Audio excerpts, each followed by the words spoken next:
രാജ്യചരിത്രത്തിൽ ആദ്യം പ്രധാനമന്ത്രിക്ക് സുരക്ഷയൊരുക്കാൻ വനിതാ ഉദ്യോഗസ്ഥർ. അന്താരാഷ്ട്ര വനിതാ ദിനത്തോടനുബന്ധിച്ച് പ്രധാനമന്ത്രി നരേന്ദ്രമോദി ഇന്ന് ഗുജറാത്തിലെ നവസാരിയിൽ ലഖ്പതി ദീദി സമ്മേളനത്തിൽ പങ്കെടുക്കും.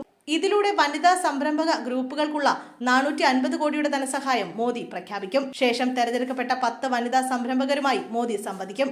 വനിതാ ദിനമായതിനാൽ പ്രധാനമന്ത്രിക്ക് സുരക്ഷയൊരുക്കുന്നത് വനിതാ സുരക്ഷാ ഉദ്യോഗസ്ഥരാണ് എന്നതാണ് ശ്രദ്ധേയം. 2300 വനിതാ സുരക്ഷാ ഉദ്യോഗസ്ഥരെയാണ് ഇതിനായി നിയോഗിച്ചിരിക്കുന്നത്. 87 സബ് ഇൻസ്പെക്ടർമാർ, 61 പോലീസ് ഇൻസ്പെക്ടർമാർ, 16 ഡെപ്യൂട്ടി പോലീസ് സൂപ്രണ്ടുമാർ, 5 SP-മാർ, 1 inspector general of police, 1 additional DGP റാങ്കിലുള്ള ഉദ്യോഗസ്ഥ എന്നിവരായിരിക്കും സുരക്ഷയ്ക്കായി ഉണ്ടാകുക. ഗുജറാത്ത് ആഭ്യന്തര സെക്രട്ടറിയായ നിപുന ടൊറവാനോ സുരക്ഷാ ക്രമീകരണങ്ങളുടെ മേൽനോട്ടം വഹിക്കുമെന്നും അധികൃതർ അറിയിച്ചിട്ടുണ്ട്. അതേസമയം പ്രധാനമന്ത്രിയുടെ ഔദ്യോഗിക സമൂഹ മാധ്യമ ഹാൻഡിലും ഇന്ന് കൈകാര്യം ചെയ്യുന്നത് തെരഞ്ഞെടുക്കപ്പെട്ട വനിതകളായിരിക്കും. രാജ്യാന്തര വനിതാ ദിനത്തോടനുബന്ധിച്ച് ഗുജറാത്ത് പോലീസാണ് പ്രധാനമന്ത്രിക്കായി വനിതാ സുരക്ഷാ ഉദ്യോഗസ്ഥരെ നിയോഗിക്കുന്നത്. ഇന്ത്യയുടെ ചരിത്രത്തിൽ ആദ്യമാണിത്.